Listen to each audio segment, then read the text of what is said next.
cas du Calab vient de kaléidoscope. Cet objet que les enfants utilisent parfois et grâce auquel ils s'émerveillent en regardant le monde qui les entoure différemment par ce jeu de miroirs de facettes qui le démultiplie et qui le transforme. Nous avons voulu garder ce cas pour nommer ces lieux afin d'inciter les étudiants et les enseignants à la créativité, à la pensée divergente et parfois à une forme de folie. Maintenant, on a un nouveau cours qui s'appelle FMTTN, donc formation manuelle, technique, technologique et numérique, qui est enseigné aux enfants et donc qui nous a enseigné à nous aussi. On a des cours d'horticulture et de cuisine et maintenant ils ont aménagé un nouvel espace pour qu'on puisse avoir des cours de menuiserie et des cours de couture, tissage, tricot. Par exemple, maintenant les enfants en 2e primaire doivent être capables de maîtriser différentes techniques. En début du secondaire, ils doivent apprendre à faire des recherches critiques sur Internet, etc. Tout ça est caché derrière cet acronyme FMTTN, qui donc reprend un ensemble de compétences, de savoir-faire que les enfants et les jeunes adolescents doivent acquérir. Donc il y a un espace à la bibliothèque qui s'appelle le Créaquarium. On a ici le Technolab, où on peut travailler le bois, le textile, l'impression 3D et encore plein d'autres choses. On a les espaces jardin, en extérieur bien entendu, et on a l'espace cuisine, et on a le Numilab tout au-dessus pour travailler tout ce qui est numérique.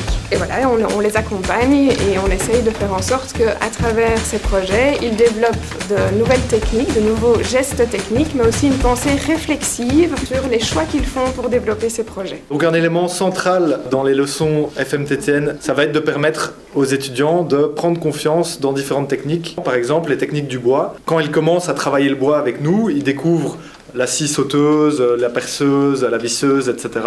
Et au début, ils sont un peu perdus, ils sont un peu en panique. Ah, nous, on va devoir faire ça. Et en fait, après quelques heures de travail, on sent un vrai plaisir qui arrive. Et oser, en fait, utiliser les outils, que ce soit les filles ou les garçons. Ils peuvent coudre, ils peuvent travailler le bois. Et donc, c'est aussi transférer ça en classe avec les enfants pour apprendre aussi les gestes et oser utiliser tous ces outils dans la vie au quotidien. Donc voici Edgar le renard. Je lui ai créé une petite salopette. Et grâce à la machine à coudre, j'ai pu lui créer une salopette et un petit chapeau, donc je vais l'amener en stage.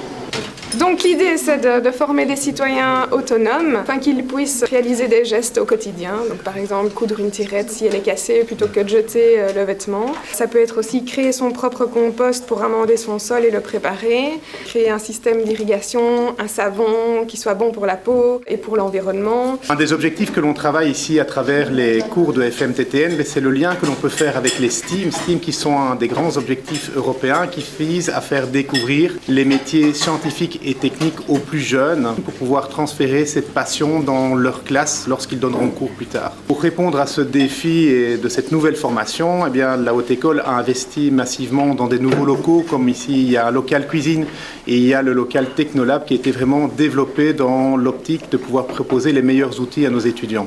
Donc c'est pas arrivé tombé du ciel, on avait déjà un petit peu mis en place pas mal de choses et c'est pour ça qu'en fait on a ces locaux qui sont aussi outillés, c'est parce que petit à petit on l'avait déjà fait et les étudiants avaient déjà cette culture-là. Ça me plaît beaucoup, ça nous permet de développer du coup des compétences.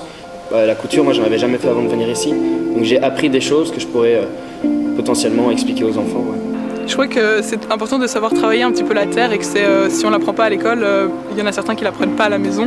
Et donc ça peut être un bon endroit pour apprendre ça justement et découvrir dans la pratique comment planter, comment récolter. On a planté de l'ail, de la bourrache, on a planté des fraises.